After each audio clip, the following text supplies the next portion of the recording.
दोस्तों हम लोग आ गए एक नए वीडियो पे और आज हम लोग देखने वाले मोस्ट इंपोर्टेंट एमसीक्यू जो कि बहुत बहुत बहुत इंपॉर्टेंट है। मैं बता दूं बायोलॉजी में टोटल 10,000 एमसीक्यू कराए जाएंगे आपको एग्जाम तक। आपका एग्जाम कब है? 5 मई को आपका एग्जाम है और 5 मई तक आप लोग को 10,000 एमसीक्यू करा दिए जाएंगे। जो कि मैं बता दूं कि नीट के एग्जाम में 100 क्वेश्चन रहेंगे और बनाना कितने हैं? 90 क्वेश्चन आप लोग को बनाना है। अगर आप चाहते हैं कि 90 में 90 बिल्कुल सही हो जाए तो आप लोग को क्या करना होगा? डेली एमसीक्यू बायोलॉजी का लगाना ही लगाना होगा। देखिए एमसीक्यू लगाने से आपका प्रैक्टिस बढ़ेगा। आप जो भी चैप्टर पढ़े हो तो आपसे क्वेश्चन बन रहा है कि नहीं बन रहा है उसे अनुमान लगेगा। अगर आप चाहते हैं कि बिल्कुल आपका 90 में 90 सही हो तो आप लोग को 10,000 एमसीक्यू एग्जाम तक लगा लेना है। और 10,000 एमसीक्यू कहाँ मिलेंगे? आप लोग को मैं डेली वीडियो में आप लोग कम से कम 50 एमसीक्यू कराऊंगा ही कराऊंगा। अगर आप चाहते हैं कि बिल्कुल आपका बेहतर से बेहतर बायो में स्कोर हो तो आप लोग को 10,000 एमसीक्यू लगा के ही लगा के जाना है, क्योंकि प्रैक्टिस सबसे जरूरी है। आप एग्जाम नीट का देने जा रहे हो कि 5 मई को आपका एग्जाम है और एमसीक्यू नहीं लगा रहे हैं तो आपके जैसा मूर्ख कोई नहीं है। आप लोग एमसीक्यू डेली लगाइए और बेहतरीन से बेहतरीन नंबर लाइए। अगर आप चाहते हैं कि नीट में अच्छा से अच्छा स्कोर हो जाए तो आप लोगों को डेली एमसीक्यू लगाना होगा। तो आइए हम लोग एक एक करके क्वेश्चन समझते हैं और देखते हुए चलते हैं। तो देखिए पहला क्वेश्चन दिया है, टेस्ट ट्यूब बेबी के कार्यक्रम में निम्नलिखित में से किस तकनीक का उपयोग किया जाता है? तो मैं टेस्ट ट्यूब बेबी क्या होता है इसके बारे में बता दूं।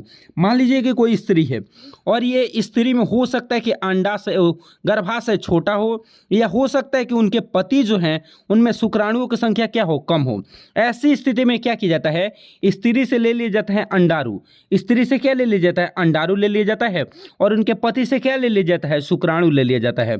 और लेने के पश्चात इन अंडाणु और शुक्राणु को क्या किया जाता है? अंडाणु को ले लिया जाता है और शुक्राणु को। अंडाणु किससे लिया जाता है? स्त्री से। और उनके पति से क्या ले लिया जाता है? शुक्राणु। और शरीर के बाहर, शरीर के अंदर नहीं, शरीर के बाहर प्रयोगशाला में निषेचित किया जाता है। कहाँ जी? प्रयोगशाला में। प्रयोगशाला में क्या किया जाता है? निषेचित किया जाता है। और मैं एक बात और बता दूं, अंडाणु और शुक्राणु को जो निषेचित किया जाता है तो टेम्परेचर का बहुत ध्यान रखा जाता है। जितना शरीर के अंदर तापमान रहता है उतना ही टेम्परेचर पे प्रयोगशाला में अंडाणु और शुक्राणु को आपस में निषेचित कराया जाता है। और निषेचित कराने के पश्चात वो बन जाता है क्या चीज़? युग्मनज। और युग्मनज जब बन जाता है, ध्यान सुनिएगा, युग्मनज बन जाता है तो इसको स्थानांतरित फिर से कर दिया जाता है। अगर यह युग्मनज 8 ब्लास्टोमेर तक रहता है, मतलब 8 से कम या 8 तक, तो इसको स्थानांतरित कर दिया जाता है ZIFT। मतलब क्या? Zygote intrafallopian transfer. मतलब 8 ब्लास्टोमेर तक रहता है तो उसको फैलोपियन नलिका में ट्रांसफर किया जाता है। मतलब ZIFT, जाइगोट इंट्राफैलोपियन ट्रांसफर। मतलब फैलोपियन नलिका 8 ब्लास्टोमेर से कम रहेगा तो इसको फैलोपियन नलिका में ट्रांसफर कर दिया जाता है। वही 8 ब्लास्टोमेर से अधिक रहता है, कितना रहता है? 8 ब्लास्टोमेर से अधिक रहता है तो इसको गर्भाशय में स्थानांतरित किया जाता है, जिसको बोलते हैं IUT, इंट्रा यूटेराइन ट्रांसफर। मतलब क्या? गर्भाशय में क्या कर दिया जाता है? ट्रांसफर कर दिया जाता है। तो देखिए उसमें क्या क्या की जरूरत पड़ता है? ZIFT की भी जरूरत पड़ता है और IUT, मतलब 8 ब्लास्टोमेर तक अगर हम लोग अंडाणु और शुक्राणु को लेते हैं और प्रयोगशाला में निषेचित कराते हैं। अगर 8 ब्लास्टोमेर से कम रहता है तो उसको फैलोपियन नलिका में ट्रांसफर करते हैं, जिसको बोलते हैं जाइगोट इंट्राफैलोपियन ट्रांसफर। मतलब ए नंबर भी बिल्कुल करेक्ट है और सी नंबर भी करेक्ट है। जो कि तीसरा नंबर क्या है? IUT, intra uterine transfer. ये अगर 8 ब्लास्टोमेर से ज़्यादा रहेगा तो इसमें ट्रांसफर किया जाएगा और 8 से कम रहेगा तो इसमें। आप लोग को ध्यान रखना है। तो टेस्ट ट्यूब बेबी में दोनों की जरूरत पड़ती है, इस बात को ध्यान रखेंगे। अगले क्वेश्चन पे आ जाते हैं। अगला क्वेश्चन क्या दे रखा है? निम्नलिखित में से कौन सा एक हार्मोन मोचित करने वाली अंतगर्भाशय आईयूडी है?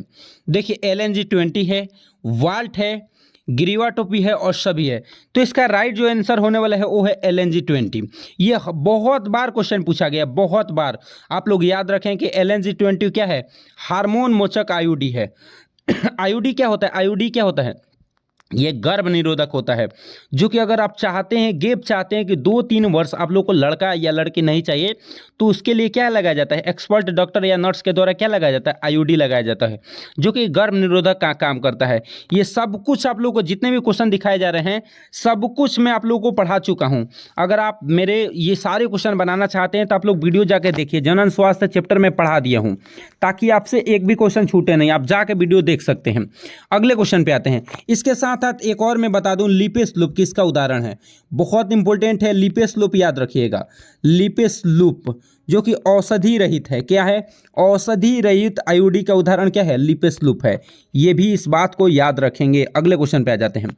अगला क्वेश्चन क्या दे रखा है? पूरी दुनिया में हर साल लगभग कितना चिकित्सीय सगर्भता समापन कराया जाता है? मतलब एमटीपी कराया जाता है, मेडिकल टर्मिनेशन ऑफ प्रेगनेंसी कराई जाती है, जो कि दिया है 45 से 50 मिलियन, 45 से 50 करोड़, 4.5 से 5 करोड़ और ए और सी दोनों। तो जो इसका राइट आंसर होने वाला है ए और सी दोनों होने वाला है। मतलब क्या 45 से 50 मिलियन कहिए या क्या कहिए, करोड़ कहिए, इतना 4.5 से 5 करोड़ कहिए। आप लोग को याद रखना है। ये सी नंबर बिल्कुल करेक्ट हो, डी नंबर बिल्कुल करेक्ट होगा। मैं बता दूं एमटीपी होता क्या, इसके बारे में सुनिए। एमटीपी क्या होता है? MTP medical termination of pregnancy, मतलब 9 या 9.5 मंथ पूजने से पहले, मतलब क्या सब प्रसव जो भी सगर्भता होता है, जो भी महिला गर्भधारण होती हैं, पूरा गर्भ अवस्था पूर्ण होने से पहले ही जानबूझकर आप लोग को क्या सफैया करा देना या गर्भ को समाप्त कर देना, क्या कहलाता है? एमटीपी कहलाता है।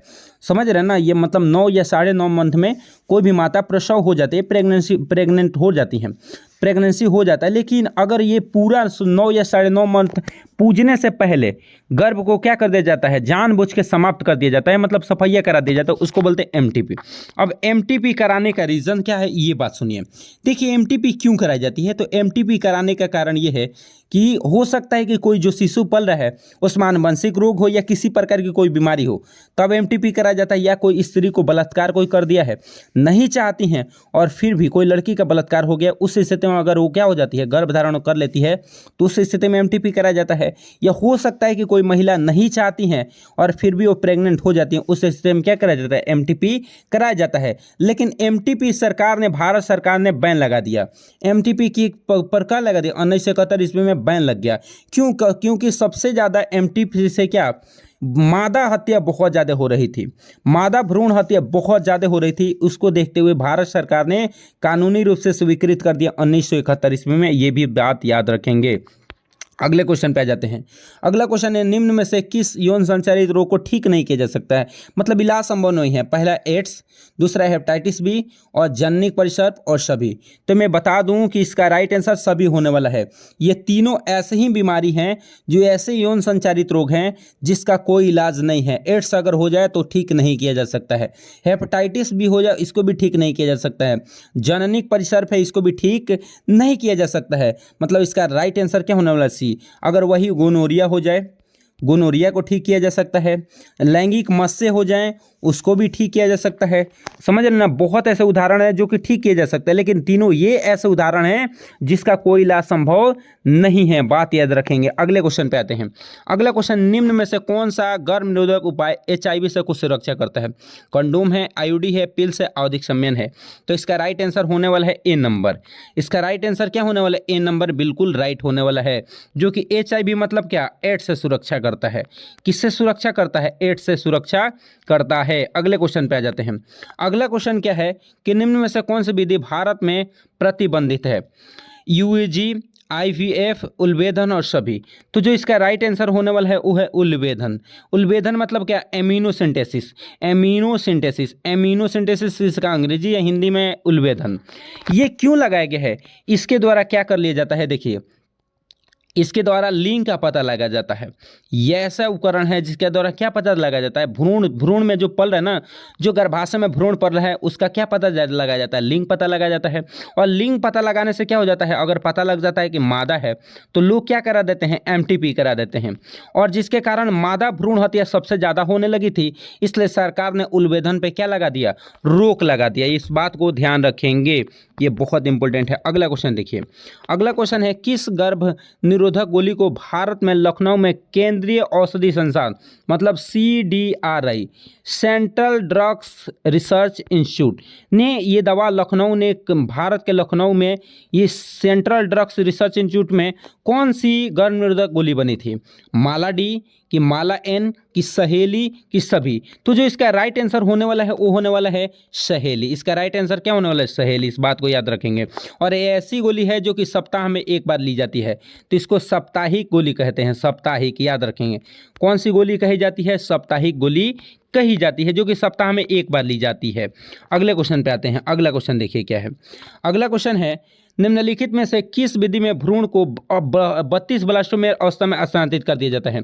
मैं बोला था अगर 8 से कम रहेगा तो उसको ZIFT में ट्रांसफर करते हैं, 8 से अधिक रहता है तो IUT में, बोला था इंट्रा यूट्राइन ट्रांसफर में क्या किया जाता है? स्थानांतरित किया जाता है। तो इसका राइट आंसर ए नंबर है, बिल्कुल क्या होने वाला है? करेक्ट होने वाला है। अगले क्वेश्चन पे आ जाते हैं। अगला क्वेश्चन देखिए क्या है। अगला क्वेश्चन है, निम्न में से कौन सी विधि इन विवो है? GIFT, ZIFT, IUT और ICSI। मतलब क्या ये होता है? गेमिट इंट्रा फैलोपियन ट्रांसफर, ये पहला का गेमिट इंट्रा फैलोपियन ट्रांसफर। इसका क्या होता है? Zygote intra fallopian transfer. इसका इंट्रा यूट्राइन ट्रांसफर। तो जो इसका राइट आंसर होने वाला है वो होने वाला है ए नंबर, बिल्कुल करेक्ट होने वाला है। क्या होने वाला है? ए नंबर, बिल्कुल करेक्ट होने वाला है। अगले क्वेश्चन आप पे आ जाता है। अगला क्वेश्चन, कितने समय तक लिए चिकित्सीय सकबरता समापन सुरक्षित मानी जाती है? मतलब MTP कराना कितने दिनों तक, कितने दिन पहले करा लेना, कितने सप्ताह पहले करा लेना सुरक्षित मानी जाती है? कि 12 सप्ताह, 18 सप्ताह, 24 सप्ताह, सभी। तो इसका राइट आंसर होने वाला है 12 सप्ताह। अब आ जाइए हम लोग समझ लेते हैं कि 12 सप्ताह पहले MTP आप लोग को क्या किया जाता है? एक मंथ में मैं बता दूं, अगर कोई भी माता जो गर्भ धारण होती है तो पहले महीने के अंत तक क्या बन जाता है? हृदय बन जाता है। और दूसरे मंथ के अंदर क्या? पाद और अंगुलियां बन जाता है। पाद और क्या बन जाता है? पाद और अंगुलियां बन जाता है। और तीसरे माह के अंत तक क्या बन जाता है? तीसरे माह के अंत तक सभी अंगतंत्र बन जाते हैं। सभी अंगतंत्र क्या हो जाते हैं? बन जाते हैं। तो सभी अंगतंत्र कितने माह के? तीसरे माह के अंत तक बन जाते हैं, मतलब 12 सप्ताह के पहले। और मैं बता दूं कि अगर आप सभी अंगतंत्र बन जाएंगे तो उसको तोड़ने में क्या होती है? दिक्कत होती है। इसलिए MTP जो कराई जाती है 12 सप्ताह के पहले कराई जाती है, इस बात को ध्यान रखेंगे। अगले क्वेश्चन पे आ जाते हैं। अगला क्वेश्चन है, निम्न में से किस गर्भ निरोधक उपाय का असफल होने की और रहने की दर काफ़ी अधिक है? रोध है, IUD है, बंध्यकरण है, प्राकृतिक विधियाँ है। तो जो इसका राइट आंसर होने वाला है वो है प्राकृतिक विधियाँ। क्या होने वाली है? प्राकृतिक विधियाँ का असफल होने की दर बहुत अधिक होती है। अगला क्वेश्चन पे आ जाता है। अगला क्वेश्चन, निम्न में से किसका उपयोग आपातकालीन गर्भ निरोधक के रूप में किया जाता है? माला डी, सहेली, कंडोम, आई पिल्स। तो इसका जो राइट आंसर है आई पिल्स का उपयोग, जो कि एस्ट्रोजन और प्रोजेस्टेरॉन से मिलकर बनी होती है, इसका आपातकालीन की स्थिति में किया जाता है। जो कि अगर कोई भी बलात्कार भी कर देता है तो 72 घंटा के पहले अगर अंदर में दे देते हैं तो गर्भ धारण नहीं होगी। अगला क्वेश्चन, निम्न में से कौन सा गर्भ निरोधक का प्राकृतिक विधिया है? IUD है, और दूसरा है डायफ्राम, और तीसरा है पिल्स, और चौथा है आवधिक सम्यन। तो जो इसका राइट आंसर होने वाला है वो है आवधिक सम्यन। इसका राइट आंसर क्या होने वाला है? आवधिक सम्यन। अगले क्वेश्चन पे आ जाते हैं। अगला क्वेश्चन है, निम्न में से कौन एक गैर एस्ट्राइडल गोली है? माला डी, माला एन, सहेली और सभी। तो जो इसका राइट आंसर होने वाला है वो है सहेली, जो कि सप्ताह में एक बार ली जाती है। अगले क्वेश्चन पे आ जाते हैं। अगला क्वेश्चन है, इस समय भारत में गर्भ निरोधक की सर्वाधिक स्वीकार की जाने वाली युक्ति कौन है? IUD है, डायफ्राम है, गर्भाशय गिरुआ है। तो इसका राइट आंसर है IUD, इंट्रा यूटेराइन डिवाइस, जो कि बहुत ज़्यादा भारत में इसका क्या है? मान्य है। अगले क्वेश्चन पे, यौन संचारित रोग का उदाहरण कौन है? गोनोरिया है, सिफिलिस है, लैंगिक मत्स्य है, सभी है। तो इसका राइट आंसर सभी होने वाला है। ये सब के सब यौन संचारित रोग के क्या हैं? उदाहरण है। अगले क्वेश्चन पे आ जाइए। अगला है, टेस्ट ट्यूब बेबी से संबंधित कौन है? ZIFT, IUT, दोनों इनमें से ये GIFT। तो इसका राइट आंसर होने वाला है दोनों, मतलब A नंबर भी बिल्कुल करेक्ट है और B नंबर भी बिल्कुल क्या है? करेक्ट है। अगले क्वेश्चन पे, किसी दाता स्त्री से अंडातु लेकर किसी स्त्री के फैलोपियन नलिका में हस्तांतरित किया जाता है, वो क्या कहलाता है? तो वो कहलाता है GIFT। GIFT मतलब क्या? अगर कोई ऐसी महिला है जिनमें अंडाणु का निर्माण हो ही नहीं रहा है, लेकिन उनके अंदर ऐसी क्षमता है कि निषेचन हो सकता है और बच्चे को पाल सकती हैं, उनके गर्भाशय में बच्चा रह सकता है, तो उस स्थिति में क्या किया जाता है? कोई दाता महिला से अंडाणु को लिया जाता है और गेमिट इंट्रा फैलोपियन ट्रांसफर, और उनके फैलोपियन नलिका में क्या कर दिया जाता है? ट्रांसफर कर दिया जाता है, जिसको हम लोग क्या बोलते हैं? GIFT बोलते हैं। अगले क्वेश्चन पे आ जाते हैं। अगला क्वेश्चन देखिए क्या दे रखा है। अगला है कि यौन संचारित संक्रमण फैलने का कारण क्या है? शल्य क्रिया के औजार द्वारा, संक्रमित माता से उनके गर्भस्थ शिशु में, संदूषित रक्तदान द्वारा, सभी। तो इसका राइट आंसर होने वाला है सभी। अगला, निम्न में से कौन सा मिलान गलत है? तो देखिए, विश्व की बात कर रहे हैं। 1900 ईस्वी में 2 अरब जनसंख्या थी, बिल्कुल सही है। 2000 ईस्वी में 6 अरब जनसंख्या थी, बिल्कुल सही है। नहीं, 2000 में 5 अरब थी, सी नंबर क्या है? गलत है। तो ऐसे ही आप लोग को एमसीक्यू डेली मिलेंगे। अगर आप चाहते हैं कि बिल्कुल आप लोग को डेली एमसीक्यू दिया जाए तो आप लोग चैनल को सब्सक्राइब करेंगे और वीडियो को क्या करेंगे? लाइक करेंगे और शेयर करेंगे, जिससे ज़्यादा से ज़्यादा मैं आप लोगों को एमसीक्यू कराऊंगा और आप बेहतर से बेहतर एग्जाम में करने वाले हो। इसी के साथ मिलते हैं अगले वीडियो में, तब तक ले जय हिंद।